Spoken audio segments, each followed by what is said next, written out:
Daredevil Born Again season kedua, ini series yang rilis di tahun 2026, dan menurut gue ini salah satu series Marvel yang terhitung sukses ya. Season pertamanya menurut gue bagus, dan masih bisa ngebawain dari apa yang ada atau yang udah dimulai oleh Netflix gitu. Jadi dari sisi ekspektasi gue untuk di season kedua ini cukup tinggi sih, karena gue suka banget dengan Daredevil. Sedangkan secara cerita masih ngelanjutin dari season sebelumnya, dimana fokusnya itu lebih ke untuk menjatuhkan Mayor Fisk ya, serta usaha dia untuk nangkepin para vigilante gitu di kota ini, melalui pasukan yang udah dia siapkan. Kurang lebih seperti itu dari sisi plotnya, dan setelah gue selesai nonton, gue tuh ngerasa musim atau season kedua ini lebih to the point ya.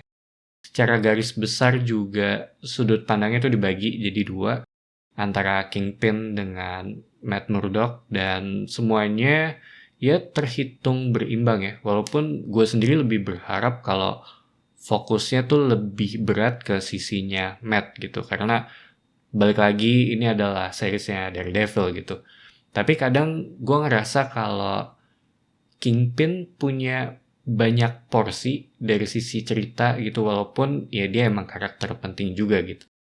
Dan kalau ngomongin dari sisi karakter di musim kedua ini, buat gue ngerasa kayak agak banyak ya, jatuhnya tuh terhitung crowded. Kadang di bagian awal-awal gue nonton season kedua ini, gue tuh lupa gitu kalau ini tuh siapa dan perannya apa gitu.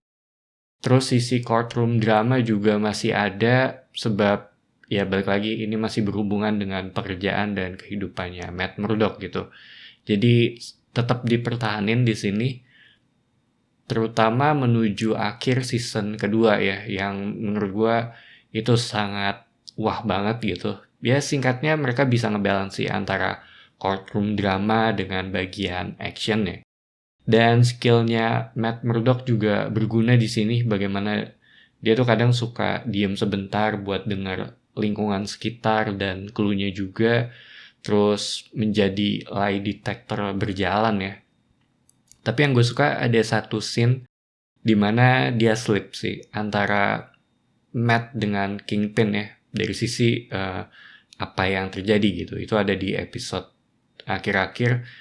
Secara action ya ini bagus sih, kurang lebih ya sama gitu dari sebelum-sebelumnya. Gue selalu suka dengan scene antara Matt dan Bullseye ya, dimana efek akurasi dan soundnya tuh bisa disampaikan dengan baik. Terus hubungan Matt dengan dia juga menurut gue dapet sih di sini, bagaimana mereka berdialog dengan kepercayaan dan value mereka masing-masing gitu. Terutama dari sisi Matt Murdock, soalnya tuh dia selalu punya, atau bisa dibilang ya, dia punya moral kompas yang kuat gitu. Dan moral kompas ini tuh yang selalu dipush untuk ngebuat dia berusaha, atau dipush untuk ngehancurin hal tersebut ya. Dan fight scene-nya balik lagi ini dibawain secara realistis. Sering banget juga si Daredevil ini kena pukul ya, dan nafasnya juga kedengeran kalau kayak dia tuh berasa kecapean, walaupun dia emang punya kemampuan di luar manusia ya. Terus ada karakter yang balik lagi di sini, yaitu Jessica Jones. Kalau di musim sebelumnya tuh ada Punisher ya, sekarang tuh dia, dan kita ngelihat sedikit progres kehidupannya Jessica Jones yang sekarang gitu, sekaligus kemampuannya. Cuma gue nggak mau terlalu banyak spoiler mengenai hal ini, dan gue senang aja sih kalau satu persatu karakter dari Netflix tuh balik lagi ya ke sini. Cuma di episode terakhir tuh menurut gue keren banget, gue nggak nyangka sih akan seperti itu.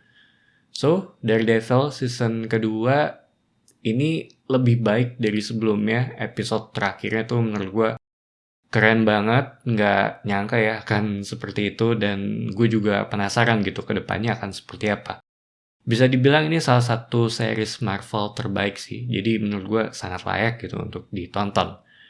Jadi itu aja opini gue untuk season kedua dari Daredevil Born Again. Thank you for watching, it's me Patrick signing off.